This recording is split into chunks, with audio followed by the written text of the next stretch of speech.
Welcome. I am Dean Letter, Director of Member Services with Michigan Milk Producers Association. And I would like to thank you for attending the MMPA Cover Crop Virtual Field Day. This program highlights the first year's activity of a multi-year cover crop project with two of our customers, Barry Callebaut and Unilever, which you will hear from later today. We would also like to thank Kristen Poley with the Corn Marketing Program of Michigan for her technical expertise and Michigan State University Extension for their help in putting this program together for you today. With the help of all these people, we have an opportunity for fellow dairy farmers to share their experiences using cover crops and give you some ideas to use on your own operation. Perhaps you may be wondering why a milk cooperative is working on a cover crop project. The answer to that is simple. Being a milk supplier in today's dairy industry means more than just supplying quality milk and dairy products. It also means being part of the solution to environmental issues, whether it be GHG emissions, water quality, or soil health and cropping resiliency. With that, I'll turn it over to Dean Boss with MSU Extension to tee off the virtual field day. Thank you, Dean. I'm the second dean in this virtual field day team, and I work statewide with cover crops and soil health for MSU Extension. I would like to thank the Michigan Milk Producers Association and their partners for this opportunity to work together on this program. I will give you an overview of what you will see today and how things are going to work. This presentation is being brought to you using Zoom webinar. As a webinar, you will not be able to turn on your video or microphone. We do encourage questions, so please use the question and answer tool to submit any questions you have. You will find this icon in the tool ribbon. Click the icon, type your question into the box, and hit the send button to submit your questions. You can submit questions for the presenters and the farmers at any time during the course of the webinar. We have staff working in the background pulling the questions together, and we'll address them during the panel discussion at the end. We're going to be using these polls to gather information about cover crops and their use within this group. When you see this poll pop up on the screen, please select your answer and click submit. We will show you results at the end of each poll.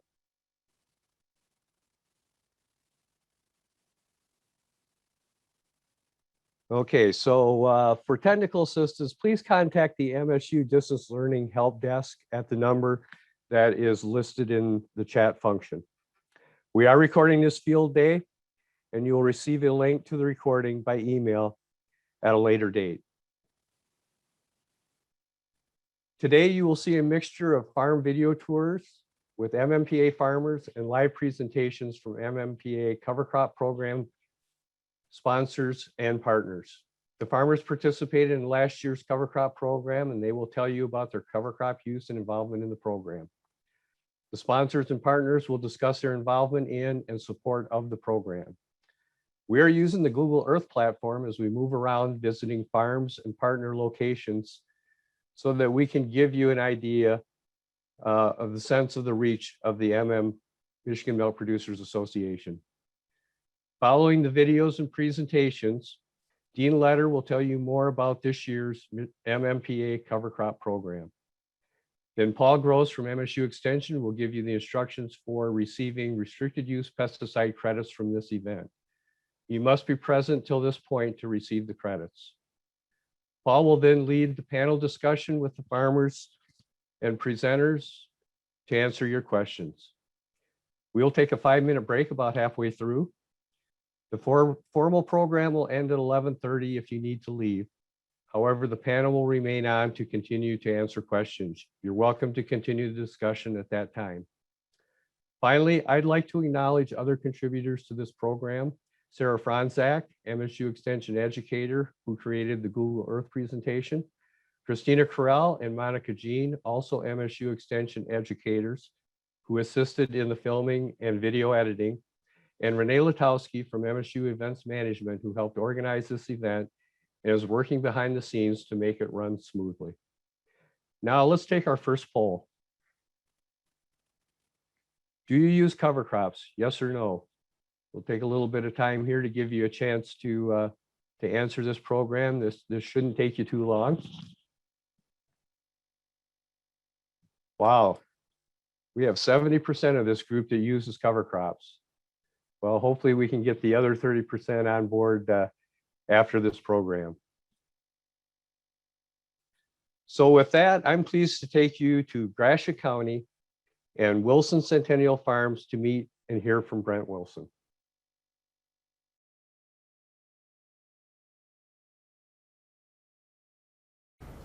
Hello everyone, I'm Paul Gross. I'm an extension educator in Central Michigan. I'm here at Wilson Centennial Farms.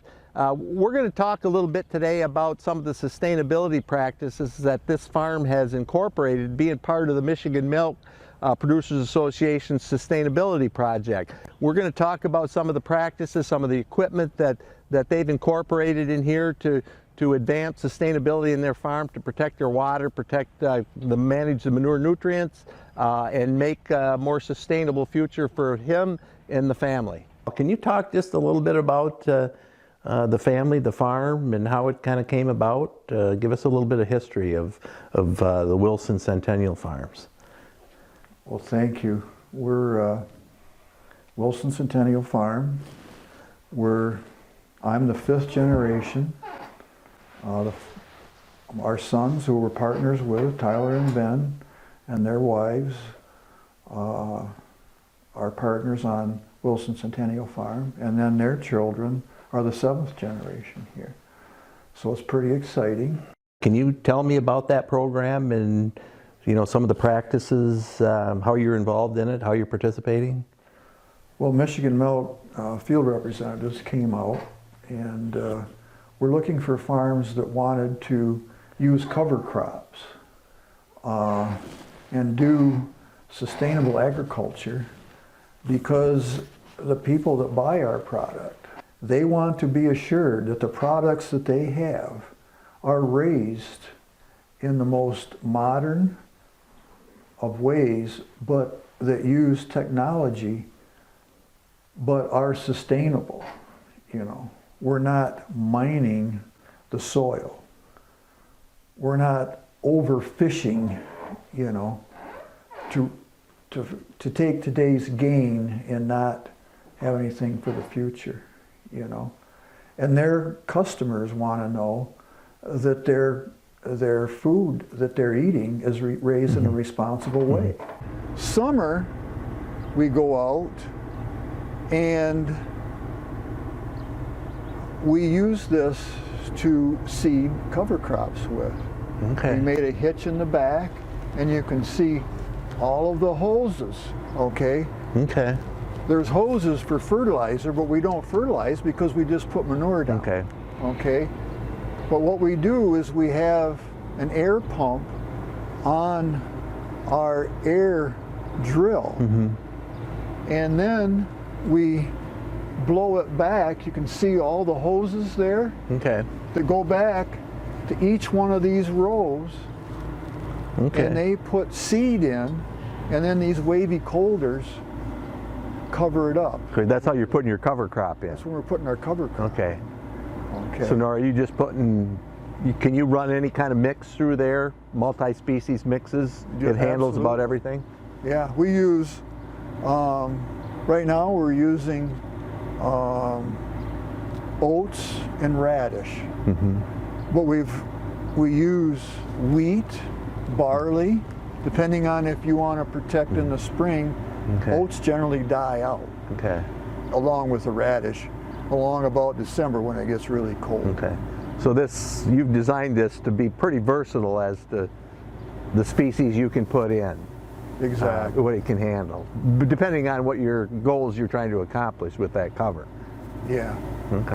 Yeah, in the fall, we have to work that manure in, and how we chisel plow it in. After we chisel plow, we either use this, or we have another tool here called the Sulford, and then we have, on the back of the Sulford, we have an air seeder, okay? And that's where we plant our cover crops. Okay. So then you started incorporating cover crops on your fields then over the years? We sure have. How did that decision come about? I mean, was it erosion? What are the reasons that you started to adopt the cover crops? We grow a lot of acres of wheat. We need them for the dairy. First of all, it's a great place to put manure after we get the wheat harvested. Okay, we need the straw. So the minute we get the straw off, we start putting manure on. Okay, and we plant usually a couple 300 acres of alfalfa with after wheat. So we save on fertilizer because we can use manure. Our pits are full by July, and then we put manure on, and then we work it in with that chisel plow I spoke about, and then we go in with this and we level it off and we plant alfalfa. And since we have to work the manure in, why would you leave that soil in August open to the hot sun? You're burning up organic matter, okay? So we settled on oats, and of course, the key to all this is the radish. You know, those buggers, they burrow down. They get this big, even though you plant them in September, you know? And so they hold in all those nutrients that you just got done spreading with your manure, and you have a nice mulch on top of the field. And so you don't have wind erosion, and if you've got a nice established stand, you won't get as much water erosion, you know? So do you feel like your soils responded since you've kind of implemented, I mean, from a productivity, water infiltration? I mean, obviously when you have covers, you know, we protect it from erosion. That's the exciting part. The dollars are there, the return is there, because our yields are trending up. And I look at it as part of the sustainability. I don't know what your definition, Paul, of sustainability is. Everybody has a definition. Right. But ours is, you know, we're trying to continually improve what we're doing out here. And then when we find out that we have an area that with too much compaction or something, or water pools in an area, we'll go on and stick another tile in there. And then we'll put cover crops in with radish, or we'll grow alfalfa in there that goes roots down there, you know. So over time, we're trying to improve ourselves, you know, and that's part of the sustainability quotient as far as I'm concerned. Hello, my name is Sarah McCallick, Sustainability Supervisor at MMPA. Now, we will launch into our second poll question, which asks, how many years have you grown cover crops? Options are 0, 1 to 5, 6 to 10, or 11 plus years. And it looks like we have a tie between 0 and 1 to 5 years for use of cover crops. Our next farm, located in Chesaning in Saginaw County, Fowler Dairy milks 230 cows and has been implementing cover crops for over a decade. Hi, we're with Rod Fowler here today at Fowler Farms as part of the Michigan Milk Producers Association cover crop project, and we're going to talk with Rod just a little bit about the farm and what he's doing and why he's doing some of those things. So Rod, can you tell us a little bit about the farm, your family, the history of the farm?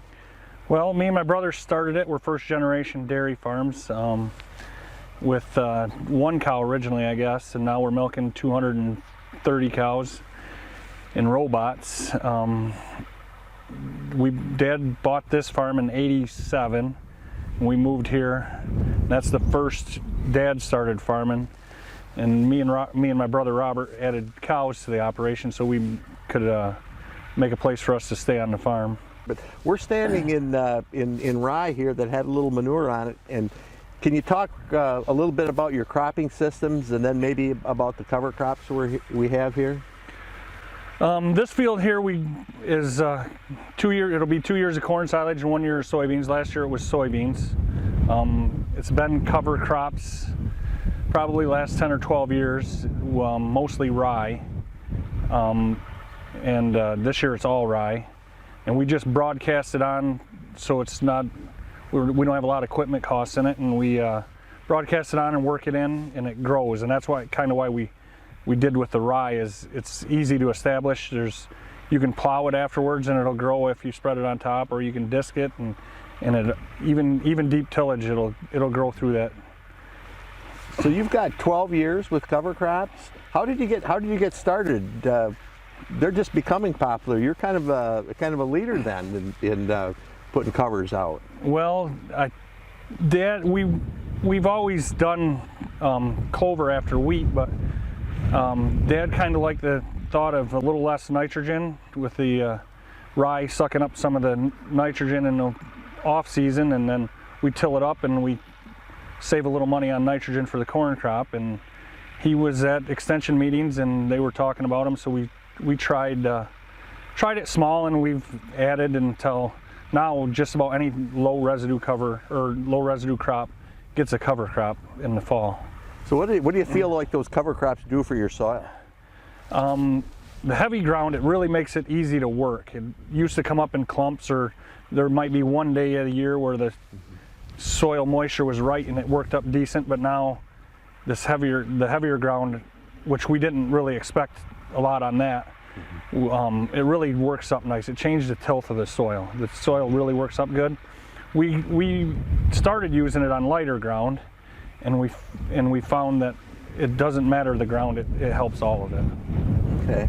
So how do you calculate like your manure rates, and maybe the from a fertility standpoint, how are you taking credits for the manure? The manure we take samples on, we try to get enough phosphorus and potassium on for the crop removal, and then we supplement nitrogen. We try to do it at a low enough rate that we're meeting the phosphorus and potassium, so we can cover more acres and save money on fertilizer on more acres than trying to get enough nitrogen on for the corn. Yeah, we're growing pretty good corn on sand. We've pushed 200, 270 bushel on some pretty light ground in some spots, and we attribute that to the cover crop. What's interesting to me is looking at this soil, and you see that we see the tanker tracks. When we first walked out here, I put my spade in, and it's just amazing. There's no compaction in here with the trafficking with the tankers. Do you feel like that's kind of the cover crops have helped you with that? Yeah, it does. And we're pretty flexible with when we put manure on the cover crop. We don't want to do it when it's super wet. So this could have, if last fall was decent, we've covered the rye with manure in the fall, and you'd think it'd kill it, but it doesn't. Do cover crops help you with the water quality in the neighborhood and runoff, erosion, and things like that? Well, it sure does. Yesterday the wind was blowing and the neighbor's sand hill was moving, and I pointed it out to my son and I said, "Look at this sand, it's going across the field, and you come here and there's the cover crop's holding it in, the water, it's not letting the water pull the soil either."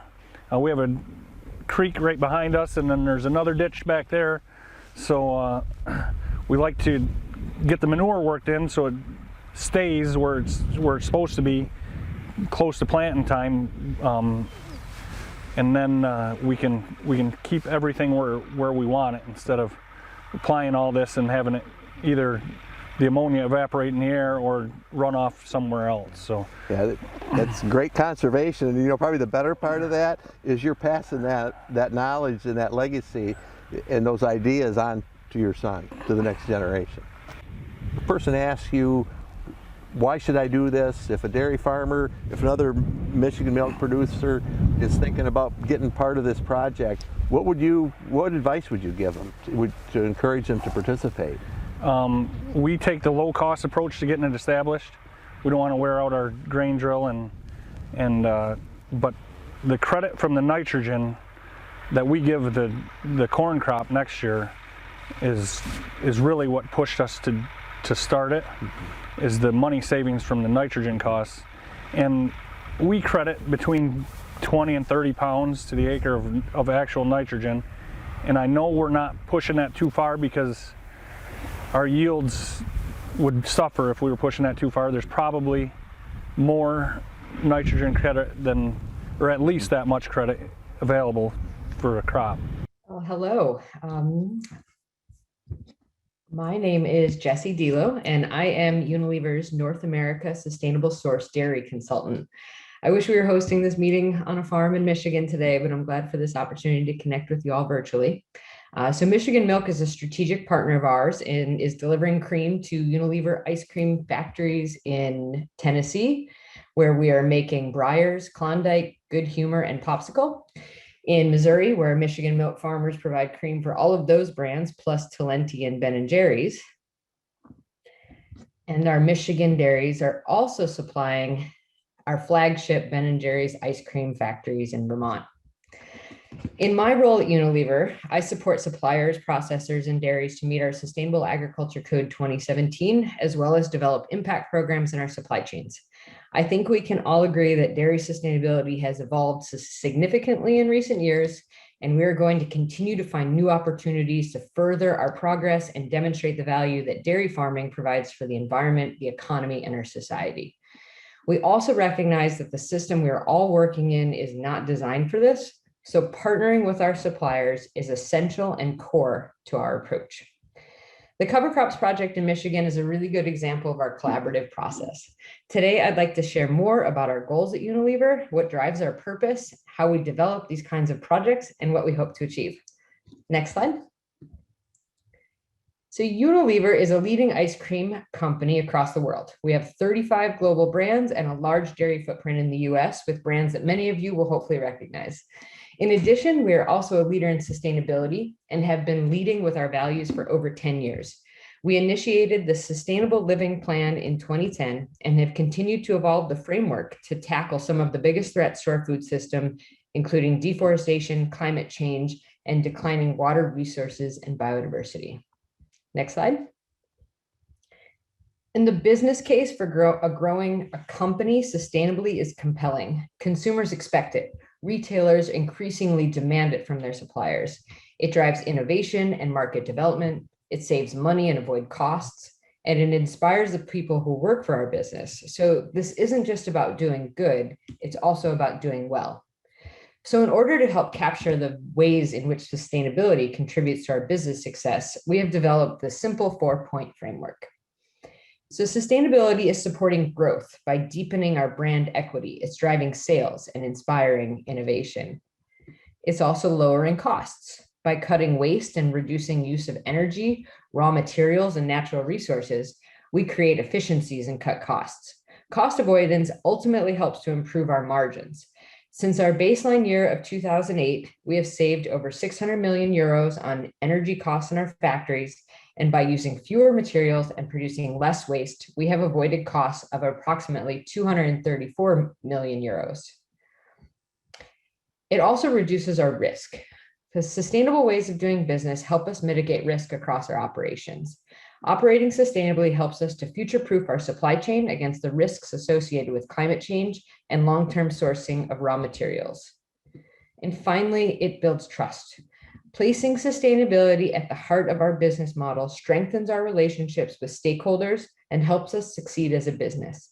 It helps us maintain our value and relevance to consumers while inspiring Unilever's current and future employees. I know for myself, as someone who has been dedicated to sustainable agriculture for over 2 decades, that I am proud of the work I do for Unilever. Next slide. In 2020, Unilever announced the commitment to net zero across all of our product supply chains by 2039. This is no small feat, and we have not figured out everything we need to know and do to achieve this ambitious goal, but it is a really important target for us. Along with the net zero commitment, we initiated the Climate and Nature Fund. Over the next 10 years, we will invest 1 billion euros to take meaningful and decisive action in our supply chains. Aligned with that is our ongoing commitment to biodiversity, soil health, and water resources. Just a few weeks ago, we released our regenerative ag principles, which guide our approach to advancing sustainability outcomes and supporting our net zero commitment. So what does this mean for our US dairies? I've created this oversimplified schematic to show how we are thinking about this. There are 4 environmental footprints on the dairy farm: enteric emissions, cropping systems, manure management, and energy use. Knowing that our target is to avoid and sequester greenhouse gas emissions to achieve net zero, we consider the management practices and technology solutions for making incremental change across the dairy operation over time. So leaving aside the energy footprint for the moment, we looked at how to apply conservation practices such as cover cropping and no-till and edge of field management like hedgerows and shelter belts, how those practices can impact greenhouse gas emissions across the 4 farm footprints. We understand that there are trade-offs and co-benefits and that these are going to vary significantly by farm. So we are very much focused on the outcomes. We know where we need to go, and we know that each farm business needs a tailor-made approach on that journey. It is always a balance of trying to say what we want without being overly prescriptive. And it's one of the reasons that we like cover crops.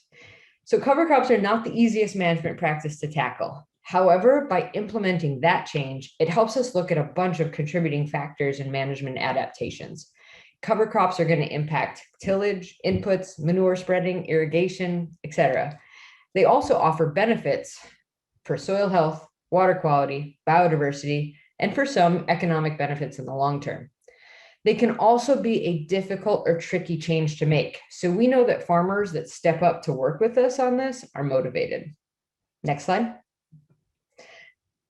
So with all that, you may be wondering, why do we do this? Why do we take on this challenge? So for us at Unilever, we know that the dairy industry is capable of this. We also recognize that we have to show up and help our suppliers get there.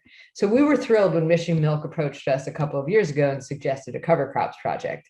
Michigan Milk is a strategic supplier, and we are motivated to help build their capacity and capabilities to support their dairies. So down to the details on how we get this done. It's actually really straightforward. So our formula is a combination of cost share, technical assistance, and social networks. The per acre cost share offsets some of the management costs, and free technical assistance helps to reduce some risk by having access to expert advisors. Social support is available to help normalize the practice and share information farmer to farmer. Our expectation is that we will have access to an aggregated data set so that we can better understand the return on investment and the impacts on greenhouse gas emissions, soil health, water quality, and much more.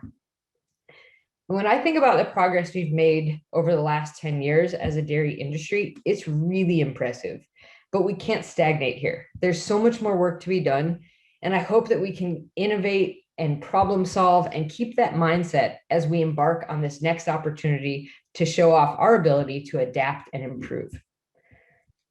So now we will launch our third poll.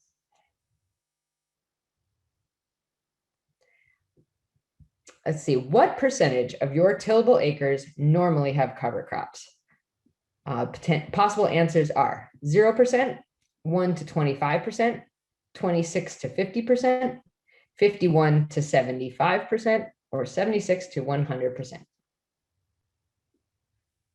Excellent. So it looks like almost, hopefully my math is at 70% are doing up to 25%. So this is pretty typical kind of what we're seeing in other programs. Thank you for that. Okay, so our next farm tour is at Chapin Family Farms, which is in Remus, Michigan. Chapin Family Farm is home to 700 cows, and they planted rye, applied manure, terminated with tillage, and are planting the fields to coincide.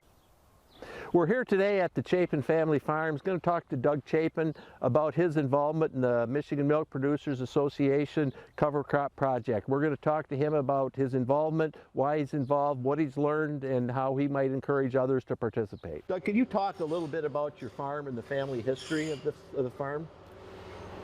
Well, my wife and I, we represent the 4th generation here, and my son that farms with us, Sam, is the 5th. Currently milk 700 cows, primarily Holsteins, a few crossbreds.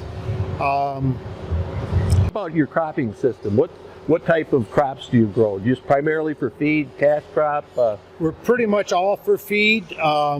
We do a lot of obviously corn and alfalfa. I do raise, on my extra acres, I do raise wheat just because it allows me for summer manure spreading, which is kind of nice. Yeah. Otherwise, everything is aimed at grain corn or corn silage or haylage. Okay, what's your, this has been in the family for, you're talking 5 generations, Right. so you take it really seriously. So what's your farming philosophy as far as is protecting the land and building maybe for the future generations? Well, obviously, I take a lot of pride in what my father gave me an opportunity to work with, and I really hope that I pass it along better to the next generation than I received it. So Doug, could you talk a little bit about your manure handling, what type of manure system you have here, and maybe how these cover crops play into your manure management system? Well, this year with our cover crops, we put them on a field that we didn't do fall manure on. We targeted them to spring manure fields so that it wouldn't add to additional tillage or like that. And so we put on spring manure and terminated the rye at that time. We applied 5,000 gallons to the acre. Always try to do no more than 1 year removal when we apply manure. So. But you use the cover crops to apply the manure in the spring. We applied over the cover crops. Yep. And then terminated the cover. And then terminated the cover crop with when we incorporated the manure. Okay. So now you're involved with the cover crop project through Michigan Milk. So why did you get involved in that? The one piece of it that really interested me was when they said it was going to involve soil health. And on our lighter soils, I've really been following the nutrient uptake and like that. And, just something that I'm going to follow on this for my personal information is if keeping these fields green can help with our phosphorus levels and maybe keep that nutrient more available to the next crop and like that is kind of, I'm not sure that that's the goal of the cover crop thing, but that's one of my personal goals that I'm going to watch on that. Again, just being a good steward, a good steward of the land. So when you participated, what did you plant? Is this your first step in cover crops like this? We've used cover crops off and on a lot over the years. And this year, what we did was we just put rye down with the plan to terminate it in the spring. We put rye following corn silage. We harvested corn silage, and we spread 70 pounds of rye to the acre and lightly tilled it in, and then terminated in the spring following manure application. So did you get good growth in the fall? Were you satisfied with results so far? Last fall was a nice fall, and we had real nice growth and a nice stand out there this spring. Okay, so then you terminated in the spring with the plans of planting corn? Yes. Okay, so with your involvement in the cover crop project through Michigan Milk, I mean, it's a real opportunity for the farmers to show their customers the sustainable practices that happen on your farm, and not just in the fields, but all throughout the whole farmstead, your cropping system. So what would you say to a Michigan Milk producer farmer that's considering being part of the project? How would you encourage them to participate, putting in covers and gaining value? My belief is that all practices have to be economically viable, right? So I'm hoping this study will show kind of how these practices can be viable. And if you don't participate, it's harder to maybe see that. But I'm hoping that what this project shows, encourages other members to try it and see how it fits their operation. Because with over 700 dairies, there's probably 700 ways to do it. So we'll learn from each other on that. Thanks, Jesse. My name is Monica Jean, and I'm a field crops educator based out of the Saginaw Bay region. Before we dive into our next farm, let's take another poll. This poll asks, do you grow cover crops for dairy forage? Potential answers are yes, no, or I'm considering it.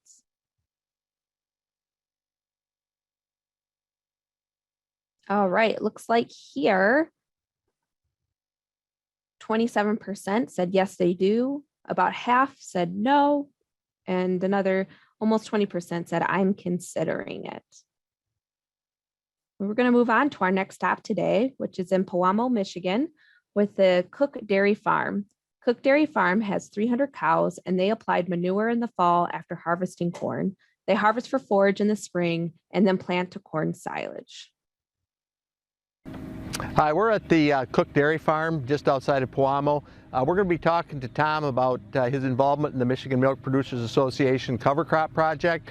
We're going to talk to Tom about his cropping system, a little bit about his farm, a little bit about the history, his farming philosophies. We'll go out in the field and take a look at the covers that he's using and see how he's fitting them into the system, see what benefits he's feeling he's getting from them, and how you might participate in this project as well. So let's go talk to Tom.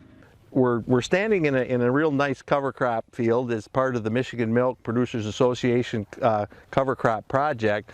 And I want to ask Tom just a little bit about your farm, your farming history, maybe farming philosophy. So Tom, how long have you been at this? I came back to the family farm 23 years ago last month. I'm a fourth generation dairy farmer. Took it over from my parents. We were milking 120 cows at the time, and things were going great. I did that for a couple of years, confinement style, and then things kind of didn't go so good. I had an outbreak of Staph aureus mastitis, so I decided to switch my management protocol to something that my friends were doing over in St. John's, Howard Straub, and went to manage intensive grazing, and with that I went to a seasonal calving. And I just haven't looked back. I think the advantage was not having the older generation here dictating what I should do. It allowed me to think outside the box and do things outside the box. We've grown it over the last 22 years to over 300 cows milking, giving over 70 pounds of milk. They're getting 30% of their diet out on the pasture. The other 70% is TMR. So I still am required to do a lot of harvesting and growing of crops in addition to the grazing. And so I'm doing the corn silage and then I plant this. So yeah, it's just been a no-brainer for me for utilizing the soil to get more nutrients and get more forage to feed the livestock. Yeah. And as long as you treat the soil right, it'll treat you right. So yep. So how long have you been using these covers for forages or the intercrop as you suggested? And also, how is it, are you increasing your forage yield per acre over your farm system? Yeah, I've been doing this for over a decade.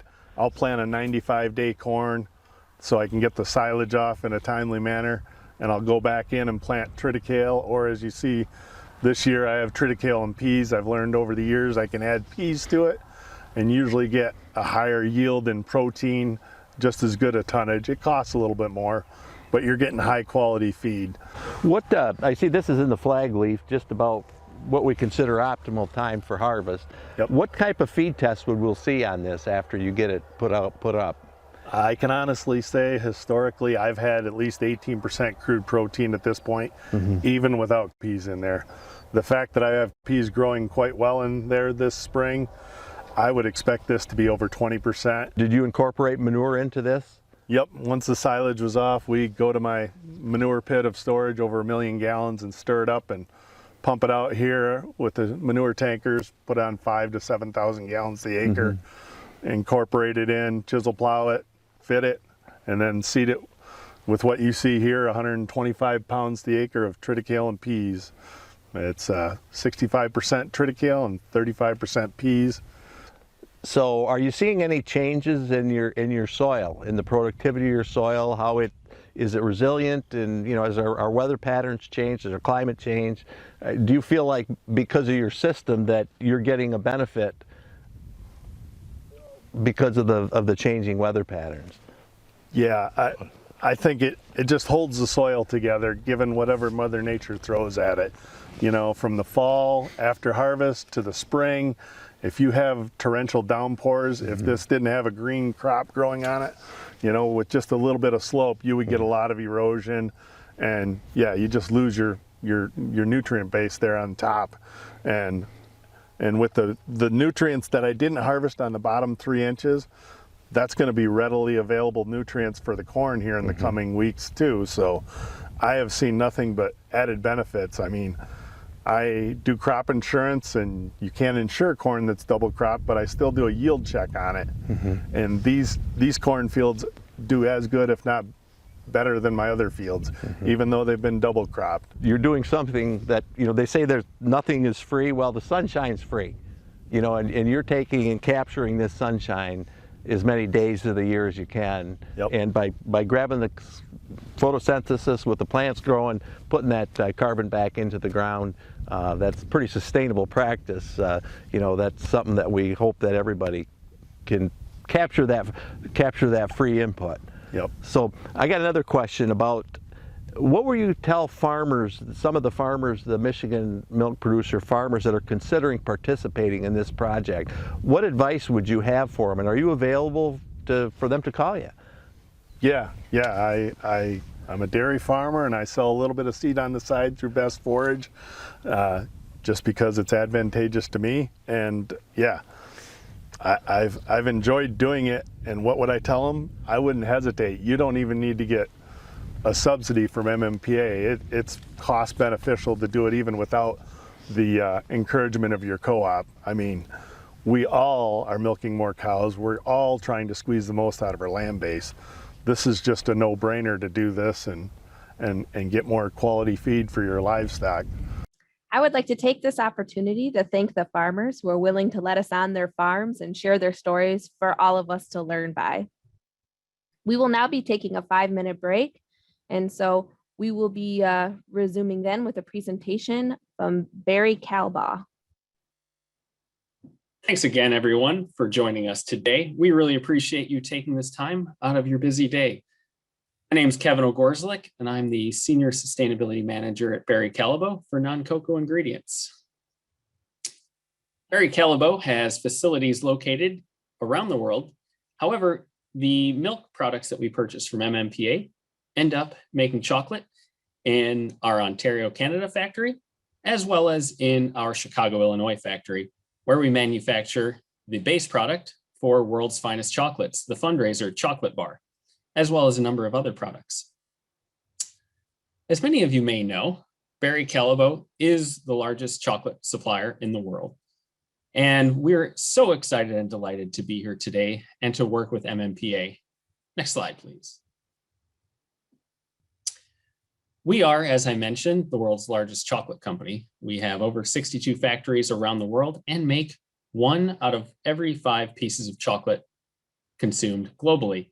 On top of that, we have over 23 chocolate academies to help identify and create trends in chocolate. Many of those trends involve using milk chocolate. Next slide, please. We purchase a variety of dairy products around the world, both to within the US and to export outside of the US to our Asia Pacific locations, as well as to Mexico and Latin America. Next slide, please. We're a business-to-business company. And while we don't say it enough, we want to really thank all the hardworking farmers and team members of MMPA for delivering high-quality products to Barry Calbaugh so we can service a variety of customers around the world, including Unilever, for whom we manufacture a number of chocolate products, including the coatings for Klondike bars and the inclusions in Ben & Jerry's. So there's a real synergy in where your milk products go. Next slide, please. Barry Calbaugh, like Unilever, has ambitious sustainability goals.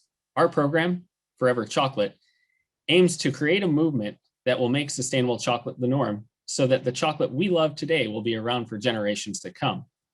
To do this, we have 4 specific goals that we will achieve by 2025. As they apply to dairy, we will source all of our dairy ingredients as sustainable, achieve a carbon positive and a forest positive dairy supply chain. Next slide, please. We also work on a variety of ingredients across these goals. And And dairy is one of our most important ingredients when it comes to achieving those goals, because dairy is the second leading source of greenhouse gas emissions. We recognize the interconnectedness between all of our supply chains in terms of value creation, of working with farmers, and addressing the critical issues that are facing farmers today and society. Next slide, please. Now, when we talk about sustainable dairy sourcing, we have developed the Vision Dairy Charter with FAI, a UK consultancy, and Ferrero, the Italian confectionery maker. Within that, we see significant synergies and overlaps with activities with Unilever, as well as the hard work that MMPA farmers are doing on the ground. In fact, through our Vision Dairy and Unilever's SAC, we recognized that Michigan Milk Producers Association's achievement of the SAC qualified to our Vision Dairy, and therefore began sourcing from MMPA to achieve our sustainable sourcing goals while achieving less paperwork and more outcome on the ground. As you can see within our Vision Dairy Charter, there's a heavy focus on environmental stewardship with, as you've heard from the previous presentations and videos, cover crops have significant overlap when it comes to supporting soil health, protecting environmental water quality, conserving and enhancing biodiversity, and reducing carbon footprints. Next slide, please. We know, and as you've heard today, every farm is unique, stemming from the family connections to the land over generations to the ways that farms are operated. However, we can see, as Jesse has already mentioned, there are significant sources of commonalities when it comes to greenhouse gas emissions. Across all these different types of production, we can see that enteric fermentation is the leading source of greenhouse gas emissions, followed by crop and pasture land typically, as well as manure management. We first began a partnership with MMPA, piloting Agilin, and demonstrated the ability to reduce enteric emissions by as much as 10% while increasing productivity for herds that were using it. Now we're extremely delighted to be a part of this project to enhance and learn about the opportunities with cover cropping. And we know that each farm is unique and that cover cropping is not always appropriate for every single soil and every single field. However, we are learning a great deal and extremely excited for the years to come in this project. Next slide, please. As you've heard, there are a variety of benefits, and you don't need to take my word for it because you've just heard from your peers in MMPA. Whether it's saving money on nitrogen through nitrogen credits of 20 to 40 pounds an acre, increasing nutrient retention through the use of radishes, increasing and demonstrating that the fields do better year in and year out when they have cover crops. And in the words of Doug Chapin, this is leading to the ability to pass the farm along to the next generation better than he received it. Because in essence, cover cropping is allowing you to capture the sunshine, the freest energy that we can find on Earth. So we're extremely excited to continue learning and expanding the adoption of cover crops with MMPA, as well as with other supply chains. And this is all laddering up to increasing our support of the developing field of regenerative agriculture, which we, along with our peers at Unilever, peers and customers at Unilever, Nestle, and others, see as the future of agriculture. Next slide, please. Now, we're not just working with dairy in the US, as we see a number of other opportunities as well as challenges in value chains around the world. We are working with a regenerative agriculture project in Pennsylvania involving Nestle and DFA. In the sugarcane sector, we're piloting the use of biological amendments and improved residue management to completely eliminate the use of synthetic nitrogen fertilizer, the third leading cost center in sugarcane. With sugar beets, we're in the process of developing a pilot to implement strip and no-till in the Red River Valley and to implement the Cool Farm tool on soils projects in the European Union with sugar beet producers in Poland and in Germany. In the palm oil sector, we're eliminating the use of chemical fertilizers and pesticides and replacing that with organic material. And finally, in cocoa, where we are the global leader in supporting cocoa farmers, we're implementing biochar and agroforestry, again, to improve soil health, because we see soil health and improved soil biodiversity as a key to a resilient and healthy agricultural ecosystem. So I want to thank you for your time today, and thank you for the opportunity to work together as we grow our partnership across our value chain from MMPA through to Unilever and our valued customers downstream. Thank you very much and look forward to the continued discussion. And next we will have the next presentation will take us to our next farm is at the Evergreen Dairy in St. John's in Clinton County, where they milk 400 cows.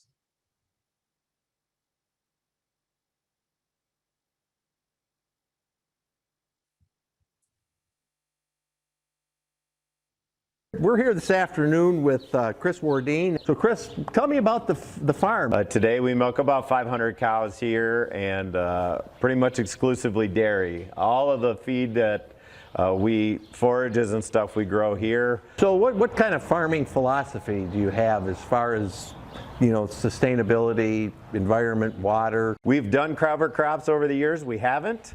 And then part of why I was excited to get involved with this project is because we've probably not done any cover cropping in about 4 or 5 years, but we were wanting to get back into it. So it seemed like a good opportunity to do that. So how have you incorporated those covers? Now you're using it as a cover crop, but you're also using it as a forage. Absolutely. So can you talk a little bit about your rotation, the system, and maybe how manure fits in? Sure, You know, absolutely. what windows may open up or not open up? Yeah, so again, all of our acres are dedicated to feed in some form or another. So we have pasture that's a continuous pasture.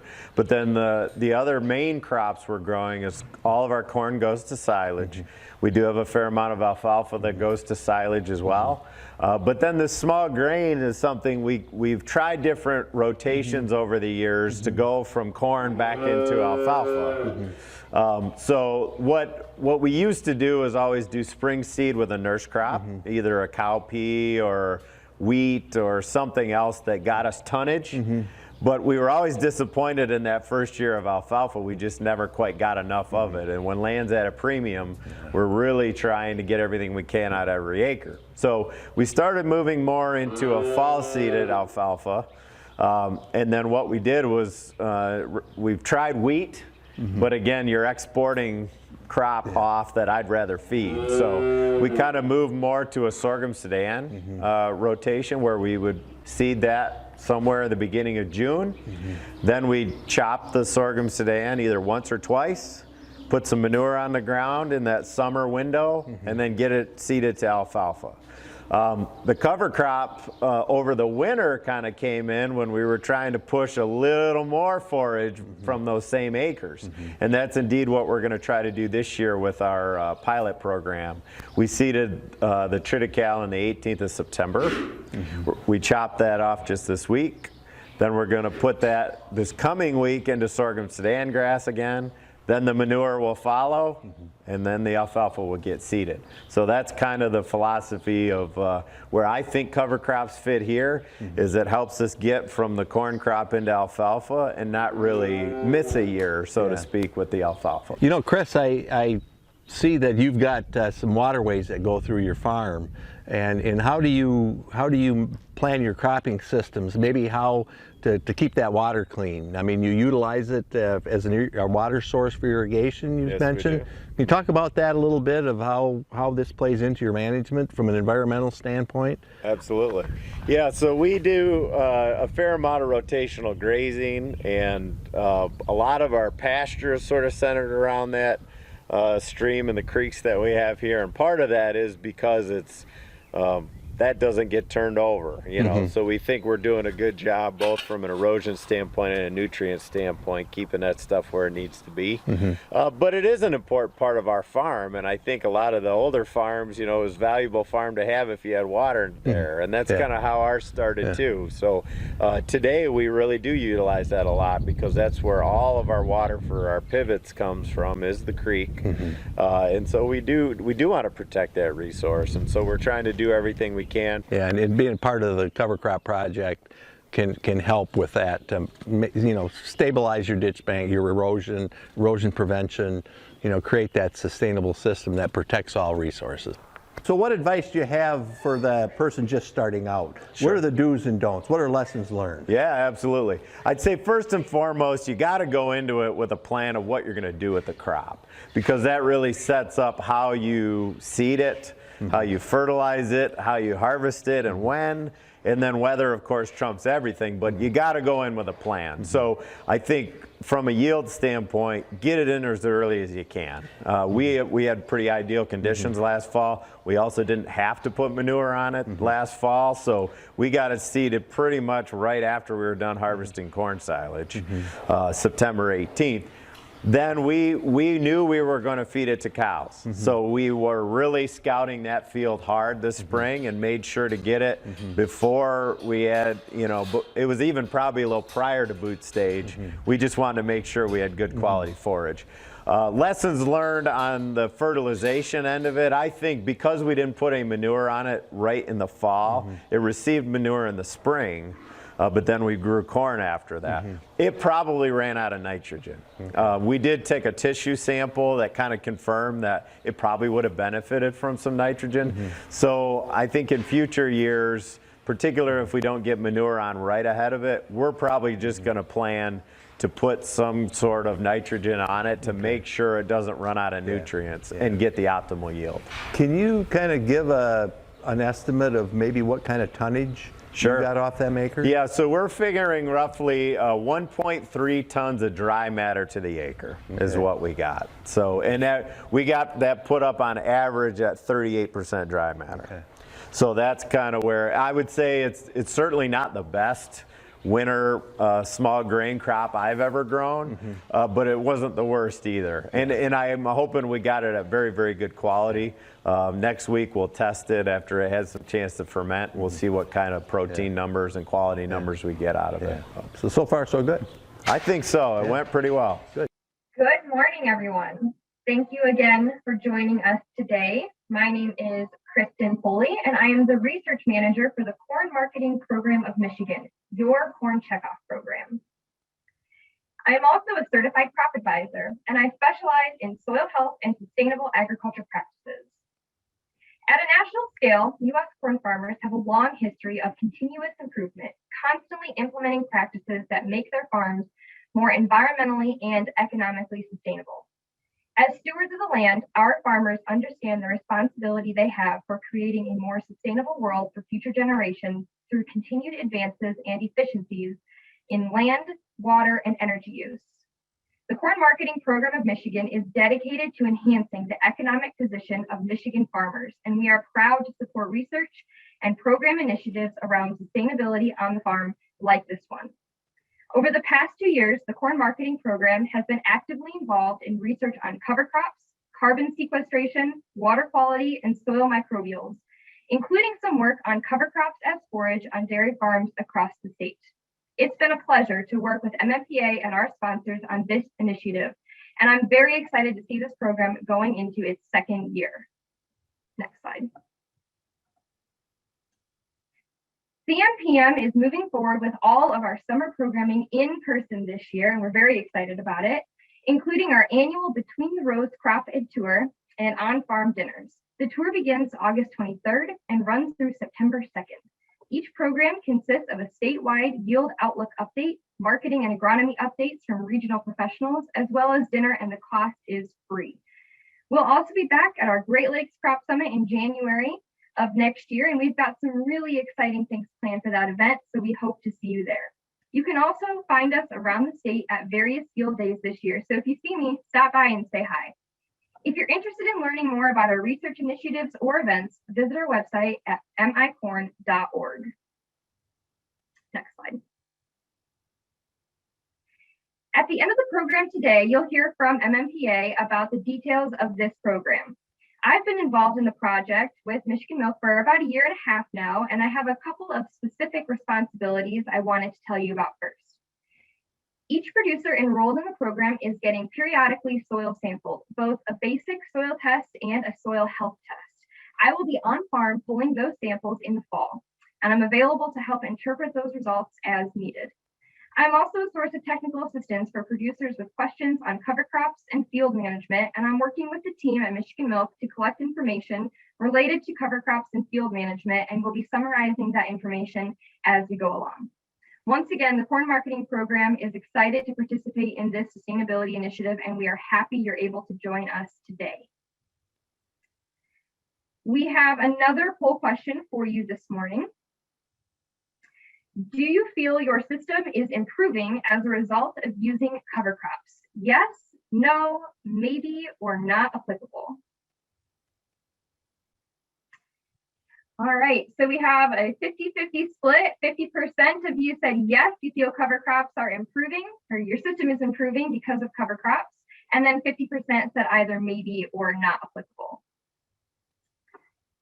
All right, we have one final virtual farm tour this morning. That is going to be Weber Farms in Tuscola County. Weber Farms has 150 cows and this year planted a 7-species cover crop forage mix on.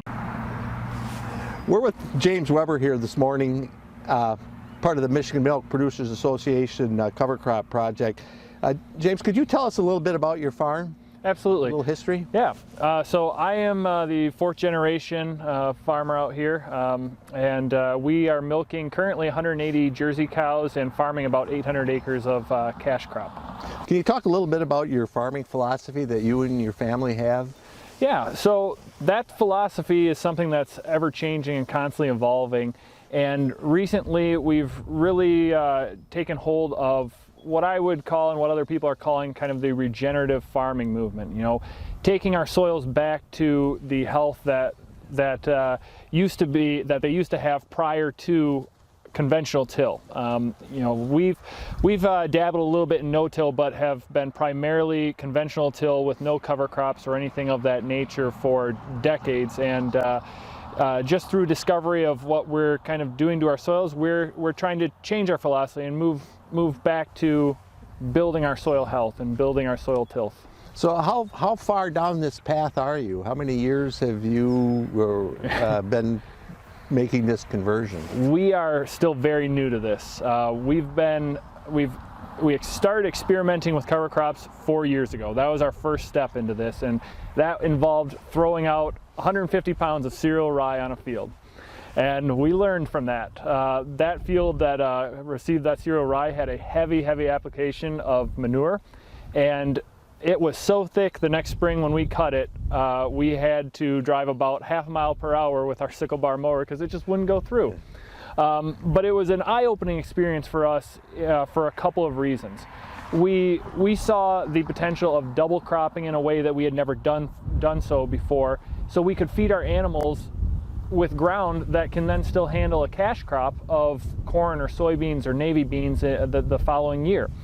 And we also watched as we reduced the amount of dust that we had blowing around our house. We saw that cover that was on that soil. We knew we were protecting it, and all those different things that we'd heard about other people doing and the reasons why they were doing it, we started to realize, like, hey, we can do that on our farm too.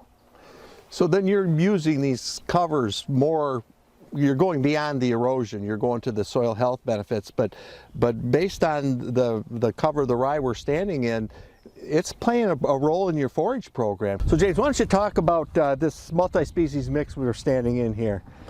Absolutely, yeah. This was a 7-way species mix that we planted after winter wheat mid-July last year.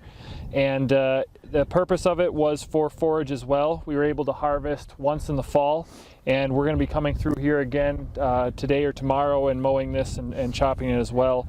And within those species, we have a lot of different things, a lot of different species doing a lot of different things. One of those was to break up compaction layers, and that's accomplished by all of them, but primarily a nitro radish right here.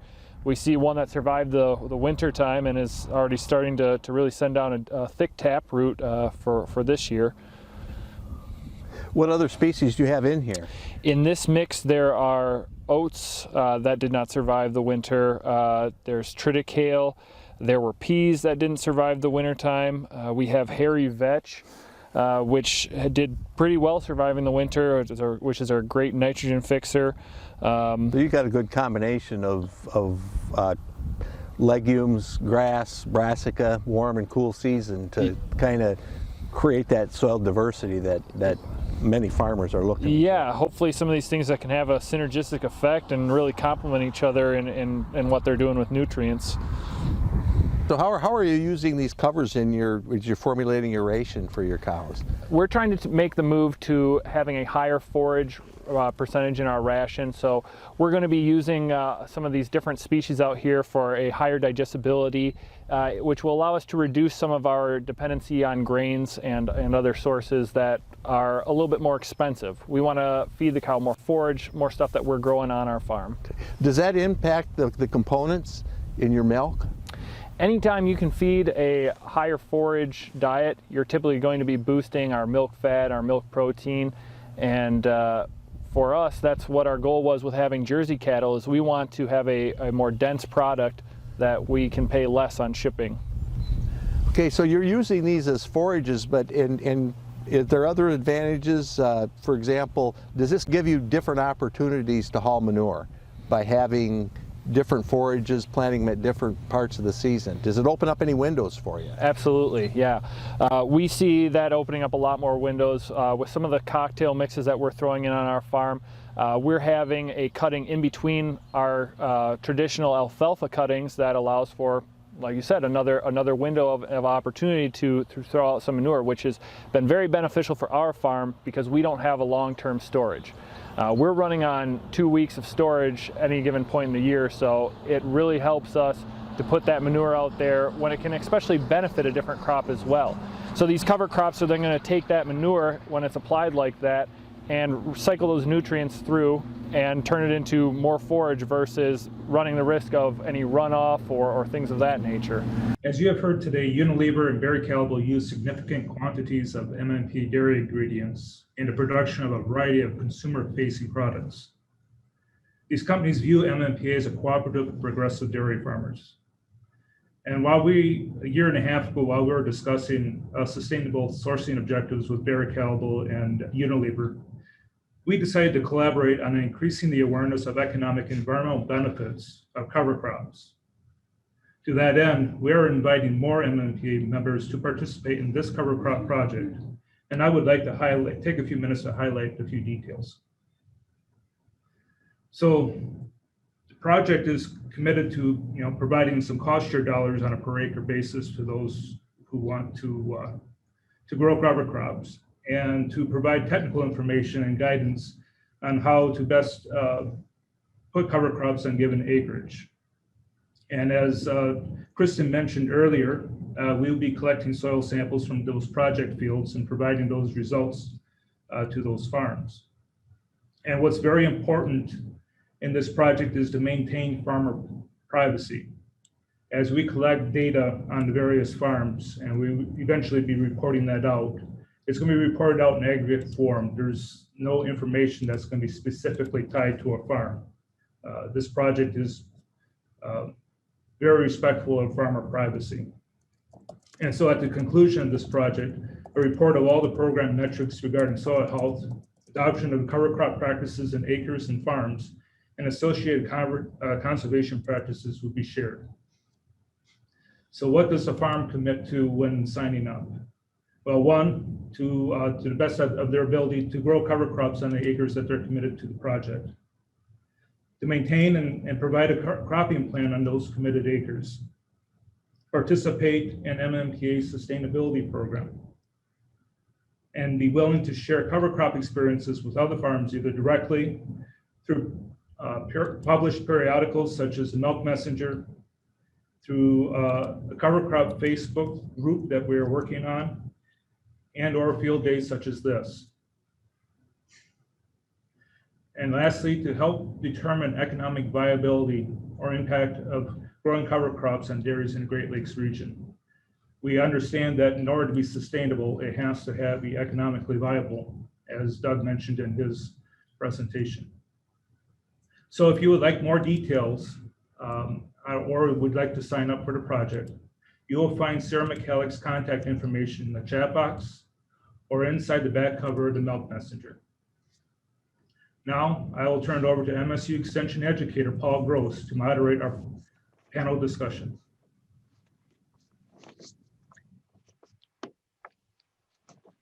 Well, thank you. Thank you very much, Dean. But before we do that, I'd like to, if we get the slide to advance to the information on the RUP credits for today. I just want to review the RUP credit logistics for this webinar. So at the conclusion of the webinar, this Zoom meeting is automatically going to close and you will be directed to a secure website to complete the survey about today's events. If you are interested in receiving the RUP credits, you will need to complete the survey and provide the credit information that will be listed. You can get a commercial core or private core credits today for residents of Michigan who are attending the live seminar. And then the survey will follow. So we really encourage everyone, whether or not you're going to take the get credits to complete the survey, because it's really valuable for us to get that information to continue to improve our programming. I think there's one more poll left before we go into the question and answer period. So I also like to encourage individuals, if they have questions and answers, to put them into the Q&A box. So if you'd answer this, what is the top reason why you would use or consider using cover crops? Improve soil biological activity, forage or grazing, supplemental forage or grazing, nutrient cycling, prevention of wind or water erosion, reduce compaction, improve soil structure, water retention, drainage or quality, weed control, or other. So if you take a few minutes and respond, we'd really appreciate that before we move into the Q&A.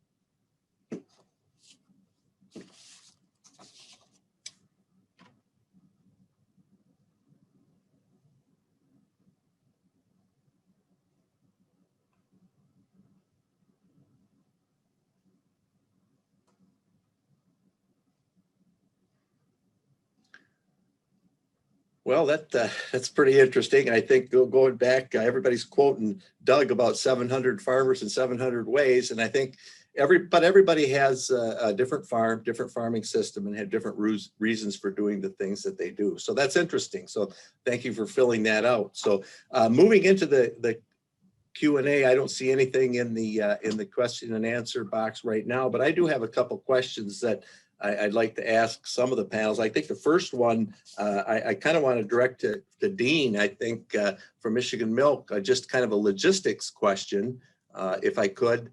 You mentioned about how much could acres be enrolled. Is there a minimum parcel size? What is the parcel size that, because I know there's a lot of farmers that are maybe not use covers and see it as a risk. Is there a minimum parcel size? We don't necessarily set out to do a minimum parcel size. We do understand the risk of trying something new.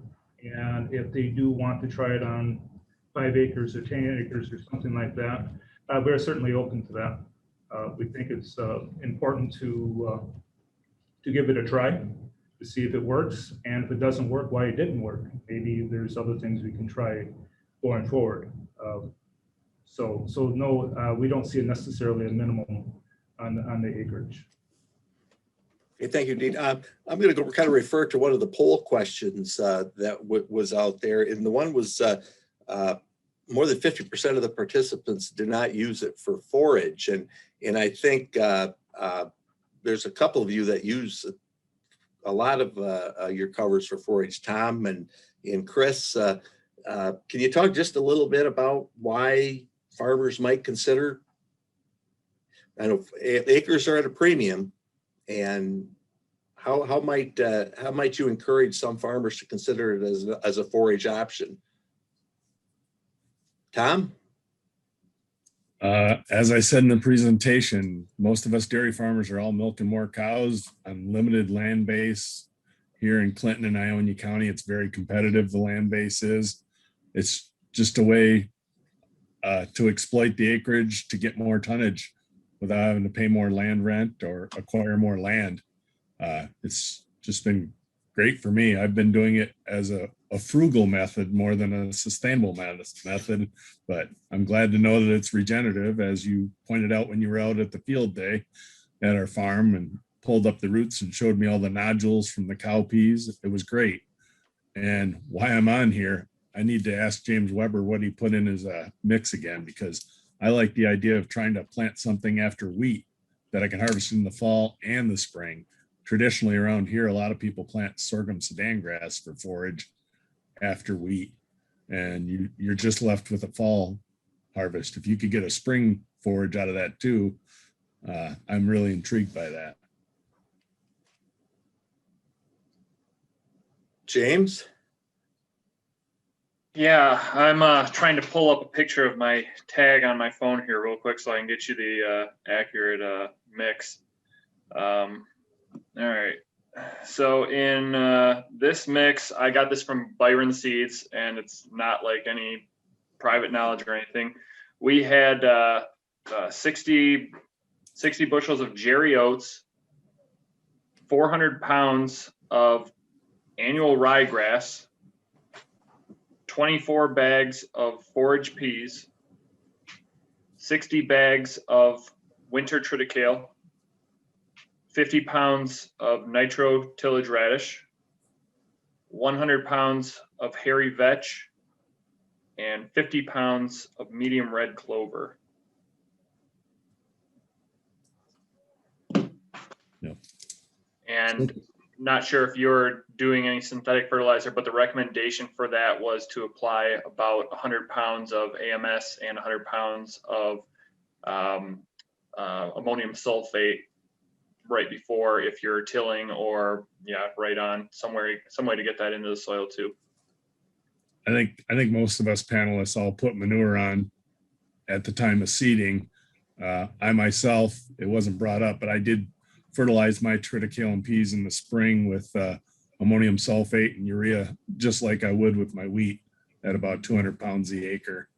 I don't know what the math is for nitrogen, but it just creates a higher protein value and a more nutrient dense forage when I harvest it. So Chris, would you like to weigh in on the forage question? Yeah, first I'll add to what Tom just mentioned there. We did not put any nitrogen on in the spring, but I think we should have.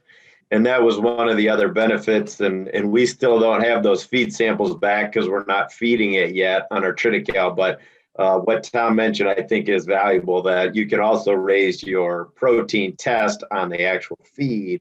So it's kind of a win-win situation. If you're going to put some nitrogen out there, you're going to get the payback for it. The other thing, I'll piggyback off of what Tom said. We do sorghum Sudan grass, and part of why we've found that works well for us over the years is that we grow all of our forages here.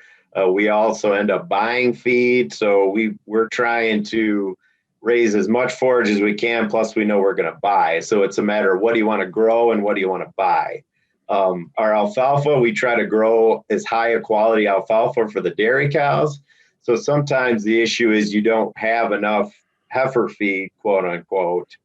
There's a problem sometimes with too much heifer feed if things go wrong, but we've utilized the sorghum Sudan grass in our bred heifer ration, and that gets up to about 80% of their total forage dry matter intake in the wintertime. So it turns out great, and it ends up being the majority of what we feed those bred heifers over the wintertime. And so it's just really fit well. And then now if we can incorporate a winter cover crop on top of it, like Tom said, those acres are at a premium. It's just more tonnage, and you just have to find the right group of animals to feed the right cover crop or small grains too, and it really can fit in a lot of different ways.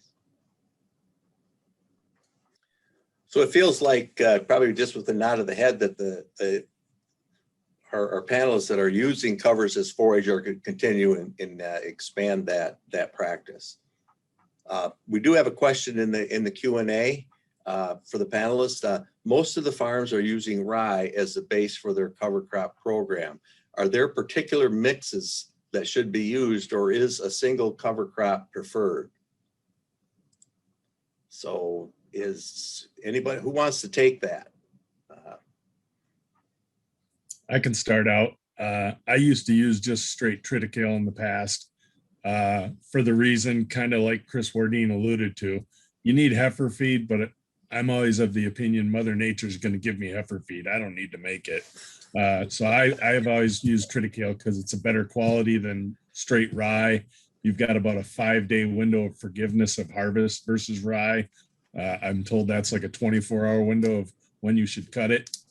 And in recent years, I've added the winter cowpeas that me and you, Paul, dug up and found the nodules that are nitrogen fixating. So that's a benefit to the soil. It's a benefit to the following crop that you're going to grow. And selfishly, that just added more value to the feed that I was putting up. I wasn't concerned about what was underground. That was just an additional bonus. And the other thing I did was planted 2 to 3 pounds of tillage radishes in the fall when I planted that. And last year it actually screwed up and it planted more like 5 pounds of tillage radishes. So that field was thick with little radish leaves going into winter, but 99% of them died off. And like James Weber said, you have a few of them that come back and create a 30-inch long hair root, and they have a 24-inch stem above the ground with a nice yellow blossom. But yeah, anyway, those are the blends that I've grown to like. Good, thank you. I would just say one advantage to a single crop like that is it's very predictable in the ration, but that's not to say that those others can't be either. I mean, most of us are doing forage testing, and I think every year is different. The weather's different. The fertilization impacts it. So you just got to test it and see what it is and where it's going to work.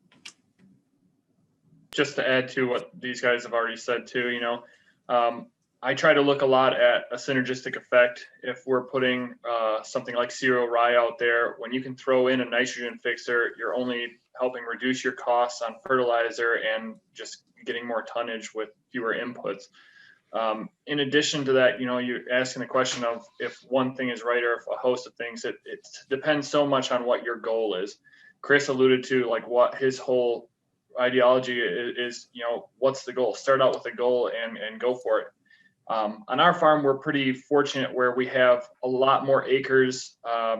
We farm a lot more acres than we need just for growing feed. So we're able to play and make some mistakes that don't all of a sudden lead us to, oh, we're short on feed for cows or something like that. So we actually had an additional field this spring when Paul and MSU was out, that we had Italian ryegrass that survived the winter. There was red clover and Berseem clover, and that's from a mix called Yield Max out of Byron as well. And just again, finding these different species that can work together but are also cost effective in their initial planting is a very important part to us as well. Very good, James. We're kind of getting toward the end, but I'd like to ask maybe Doug and Brent to just make a comment on what you might tell the consumers that are buying your products, buying Michigan milk products, what you're doing on your farm and what you're, from a sustainability standpoint, what if you have that 30-second elevator speech, what is that? Well, Brent, you want to go first? Not this. Sure, Doug. Sustainability is, we're in a long rotation here. We do significant cash crops. We're always trying to improve our yields, and with a combination of animal manures that we have a lot of, That's probably our number one problem, is getting rid of the manure in a timely fashion, as we all remember 19 when we just could not get rid of it. But sustainability to me is rotating crops and getting the most economic yield that you can, and then getting top performance out of your animals, and trying to bring the next generation in. And I think you mentioned, Doug, you needed to improve the soils. And as a young boy growing up, I remember the most gnarly clay knob that we have on the farm just east on the hill. And you should see the alfalfa grow there today because it's tiled. We get manure on it. And we've made that soil very productive and eventually more sustainable. So. Thanks, Brad. So I'll take a little different approach on it, and I'd look at today's cover crop, field day that we just had. And if you look at the members that were here today, we're all sizes, all different forms. We had Tom as a grazer, a CAFO operation on here, all different sizes, all different means of production, but yet all of us kind of shared the same goal that we are very interested in sustainability because it's a personal thing to us. So my message would be more of sustainability really is kind of at the heart of a lot of our members. And we also demonstrated that we're willing to share our successes and failures and try to improve the industry. So I kind of think this project kind of demonstrates the interest really of our producers, really. And we're trying to help our producers with things like this, with projects like this. So. Well, very good. We're at a little past the 11:30. With respect for people's times, we really like to end the formal presentation now. As is in the chat box, there's the Qualtrics, or if you get out of Zoom, it'll automatically pop up. So with that, I appreciate everybody being here, and it was really a good experience for myself. I learned a lot. You truly were the progressive type of farmers, and it was just a pleasure and I think I learned an awful lot just by being on the farm. So with that, we're going to end the formal program. You stay on if you'd like, because all the panelists have agreed to stay on a little bit longer, as long as needed, to answer any questions you might have. So with that, thank you very much, and have a good rest of the day, everyone. Thanks, Paul. You're right about one thing, Doug. There's a lot of different sizes, including myself. And looking myself in that video, I think I had too many of those Klondike bars, Jesse, because they're in our freezer most of the time. Well, we're glad you support our customers. Ice cream is never a bad idea. No. Well, I'm still intrigued by what James Weber did with the after his wheat harvest, and I did get the feed sample back on triticale and peas that me and Paul looked at that day. I was disappointed in it, but it was about 17% crude protein, 30% moisture. So probably over 3 ton of dry matter to the acre based on the wagon loads that came out of there, because we got about a wagon load to the acre, and that's usually around 10 ton. So wet.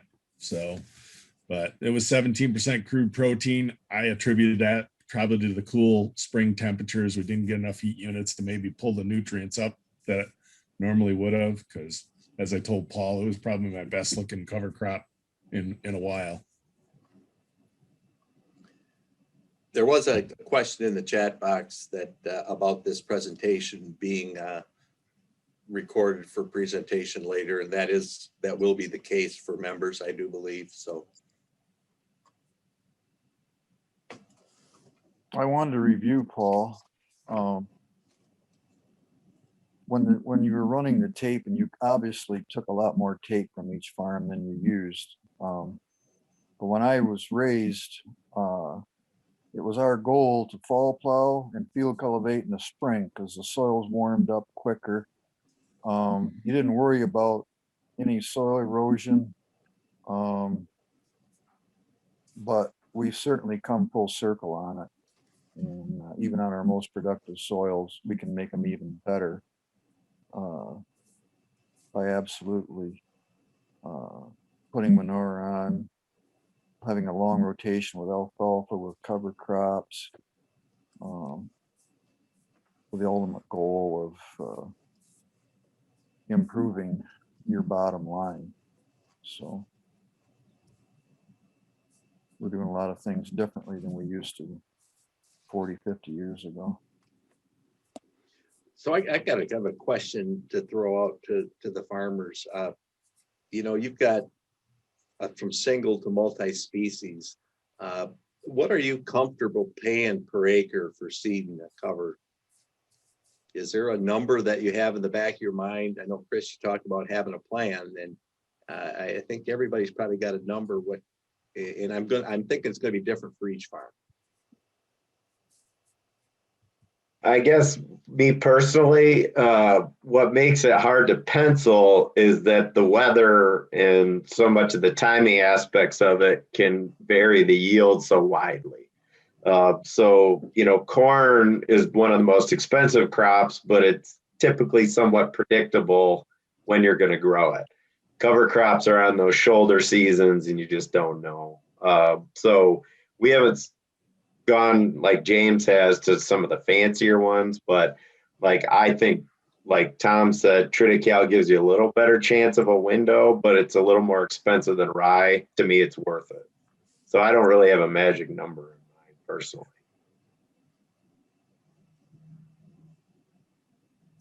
Well, I wasn't doing forage, so rye is obviously the cheapest choice, and I grow rye in rotation, so it's really inexpensive for me.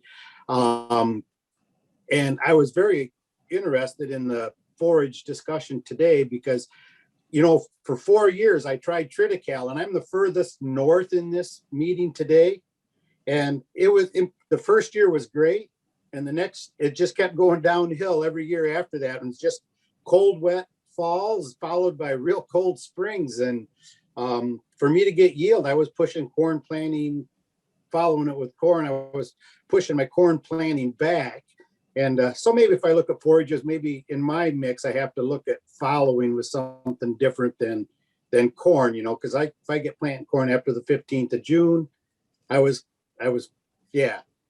facing some hard choices. But so for what we were trying to do to keep the nutrients available in the soil, keep them available for the next crop, rye was the cheapest choice. It does involve termination in the spring that is an added cost, you know. I don't have a magic number either, like Chris said. It does kind of depend on how many acres I'm going to try. So if I've got a mix that costs $100 an acre, it's going to be on a smaller field, you know, and we're going to see how it works out. But, you know, when you can put out some odd pounds of cereal rye for $15-20 an acre, you know, it's a little bit easier to swallow. And we have, again, multiple goals from each different thing. Like we're going to be doing a lot more cereal rye just by itself, unfertilized as a cover crop, so we can try planting green into our dry bean with dry beans in early June. We have a 5-acre strip that we're going to try that on this spring for the first time. We've terminated parts of it. We're going to roller crimp other parts of it. You know, just trying some of these things out is really important, and it's not always limited to feed.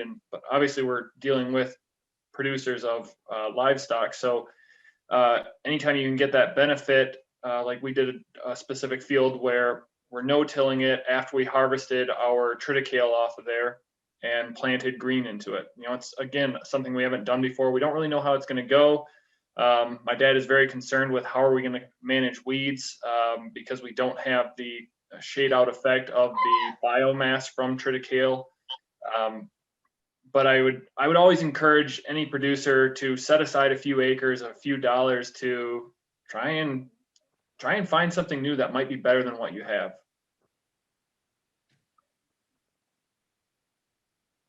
So Kevin, I've got a question for you.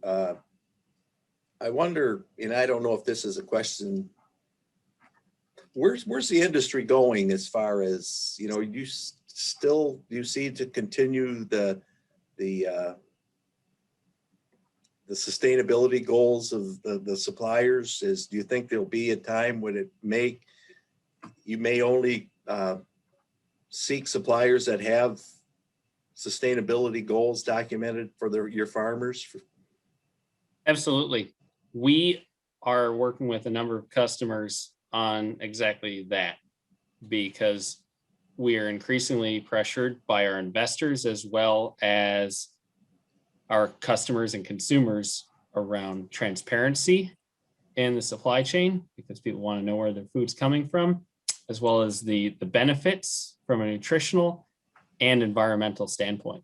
I mean, folks talk about risk all the time. It's really about the pivot to benefits. And we as Barry Callebaut are not bringing on any new suppliers who do not have an existing sustainability program or will onboard with ours. So this type of a program where we're learning and continuously improving, that's the sweet spot that we're going for, that we can verify performance and learn to continue to do stuff better. And just as James said, you know, we as a company are always trying to tweak here and there with pilots, and from that we can spread and share the knowledge. So that's what I love about today, is that sharing and the growing together.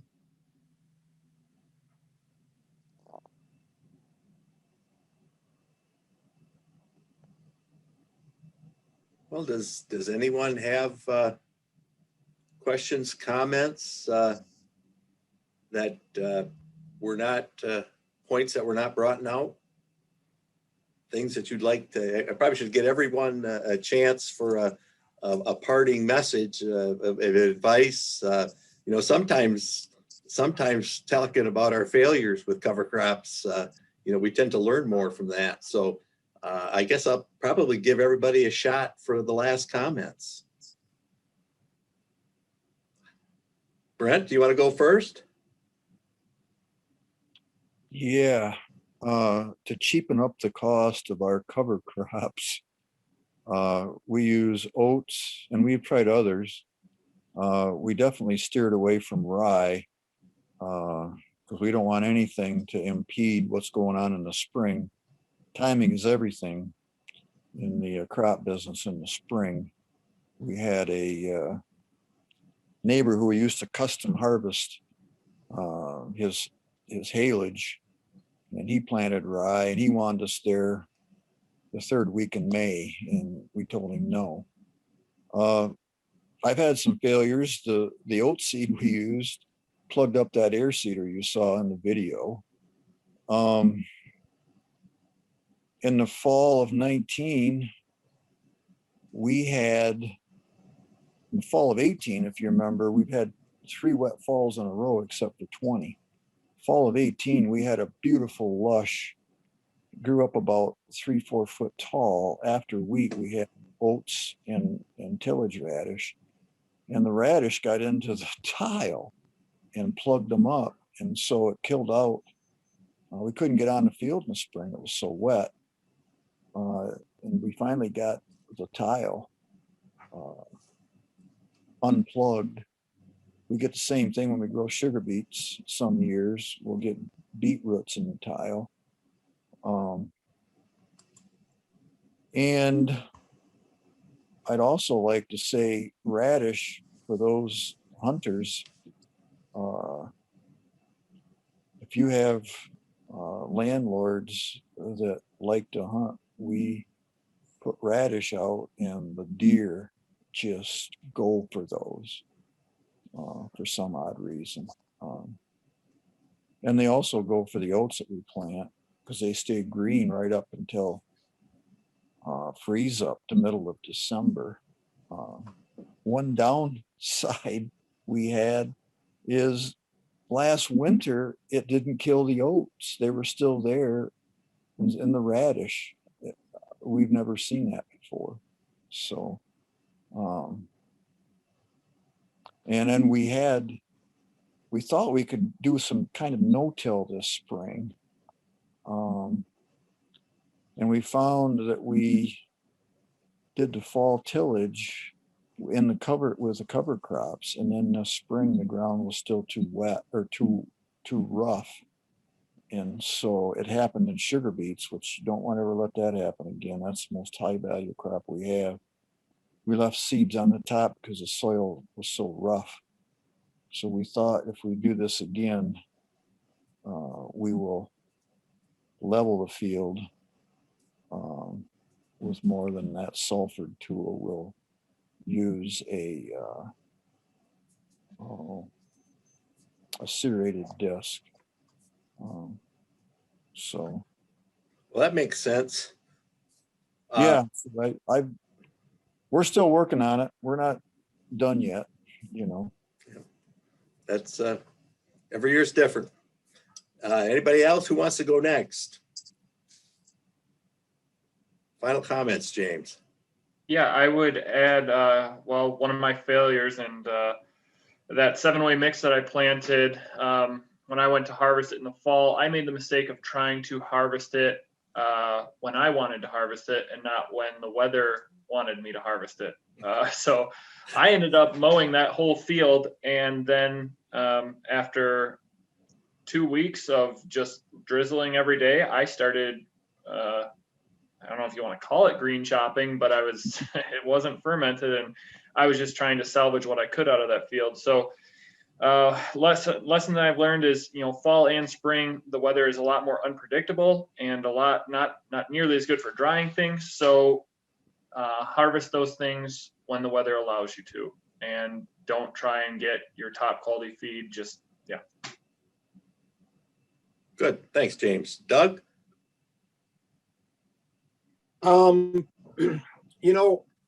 I guess I don't necessarily have a lot of experiences to relate, other than I struggled with triticale here, and I think it was a combination of years, and I think it was also a combination that I wanted to do row crop behind it. So I was kind of really trying to push as early as I could in the spring.